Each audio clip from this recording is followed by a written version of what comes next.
نحمده ونصلي على رسوله الكريم أما بعد فقد قال الله عز وجل يا أيها الرسول بلغ ما أنزل إليك من ربك إلى آخر الآية وقال رسول الله صلى الله عليه وسلم بلغوا عني ولو آية أو كما قال عليه الصلاة والسلام সম্মানিত প্রিয় দেশবাসী, আপনারা নিশ্চয় অবগত আছেন গতকালকে রাজধানীর রমনায় ডক্টর মোহাম্মদ ইউনূসের বাসভবনের সামনে কিছু সাদপন্থীরা একটা ছোটোখাটো সমাবেশ করেছিল। তাদের দাবি ছিল যে বাংলাদেশের মধ্যে তাদের সাদ সাহেবকে নিয়ে আসবে এবং বিশ্ব ইজতেমায় নাকি তারা শুরুতেই ইজতেমা করবে, প্রথম পর্বে ইজতেমা করবে। এবার আসুন মূল আলোচ্য বিষয়। আল্লাহ পাক রব্বুল আলামিন আমার আয়াতে কারিমা তেলাওয়াতের মধ্যে বলেছেন যে হে রাসূল, আপনি তাবলীগ করুন, আপনি দিন প্রচার করুন। এবং রাসূল বলছেন বাল্লিগু আন্নি ওয়ালাউ আয়া, যদি আমার পক্ষ থেকে একটি বাণী হলেও, একটি আয়াতও যদি তোমার জানা থাকে, তাইলে অপরের কাছে তোমরা পৌঁছায়া দাও। সেই সুবাতে আপনাদের কাছে একটি ভিডিও নিয়ে আসলাম, যাতে করে গুরুত্বপূর্ণ কিছু তথ্য আপনাদের সামনে তুলে ধরতে পারি। আপনারা জানেন যে দীর্ঘদিন হলো সাদের সাথে আমাদের একটা বিতর্ক চলতেছে, আমাদের একটা মতবিরোধ চলতেছে। সে যে মূলত ইহুদিদের দালাল, এটা আপনাদের জানার বাকি নেই।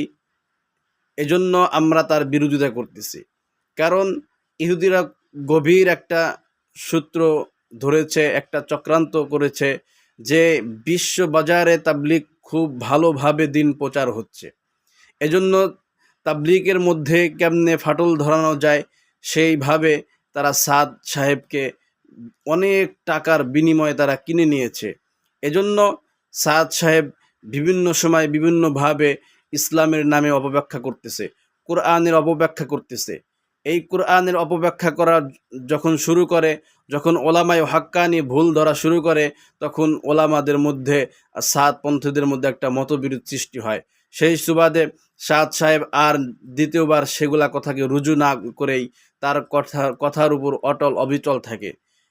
তখন থেকেই আমরা তার সাথে মোকাবেলা করতেছি, সাদপন্থীদের সাথে মোকাবেলা করতেছি।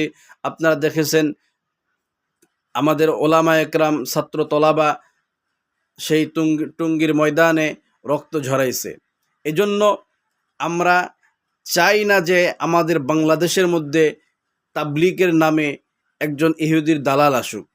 এজন্য যে কোনো মূল্যে পুরা দেশের আলেম ওলামা, ছাত্র জনতা যে কোনো মূল্যে সাদ সাহেবকে এই দেশে আসতে দেবে না। কারণ সে হচ্ছে ইহুদিদের দালাল। সেই ইহুদিদের দালাল হয়ে ইসলামের নাম করে, ইসলামের ভেষ ধরে, ইসলাম প্রচারের নামে সাধারণ জনগণদেরকে ধোঁকা দিবে।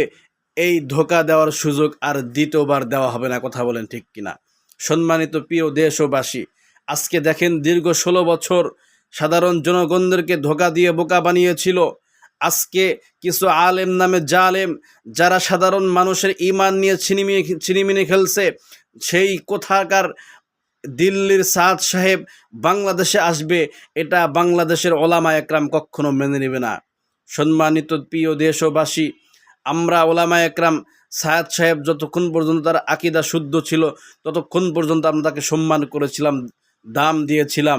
যখন নাকি তার কথার মাধ্যমে তার আকীদা বিনষ্ট হয়ে গেছে, আকীদা খারাপ হয়ে গেছে, তখন আমরা বুঝতে পারলাম তখন একজন ইহুদি দালালের সাথে আমাদের তৌহিদি জনতা, ইসলামপন্থী আলেমদের কোনো সম্পর্ক থাকতে পারে না। সম্মানিত প্রিয় দেশবাসী, এজন্য আগামীর বিশ্ব ইজতেমা যে কোনো মূল্যে সাদ সাহেব আসতে পারবে না, দন্তন্বয়কারের না।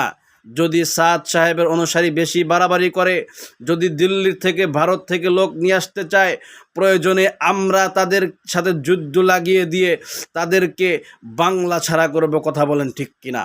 সম্মানিত প্রিয় দেশবাসী, এজন্য আমার উদারত আহ্বান থাকবে বিশ্বের ওলামায়ে একরাম, বিশেষ করিয়া তাওহীদ জনতা, বাংলাদেশের ওলামায়ে একরাম, আমরা ঐক্যবদ্ধভাবে যে কোনো মূল্যে বাতিলকে প্রতিহত করব। আল্লাহ পাক রব্বুল আলামিন আমাদের ওলামায়ে একরামদের হায়াতের মধ্যে বরকত দান করুন এবং বাতিলকে প্রতিহত করার তৌফিক দান করুন। আমিন। ওয়া আখিরু দাওয়ানা আনিল হামদুলিল্লাহি রাব্বিল আলামিন।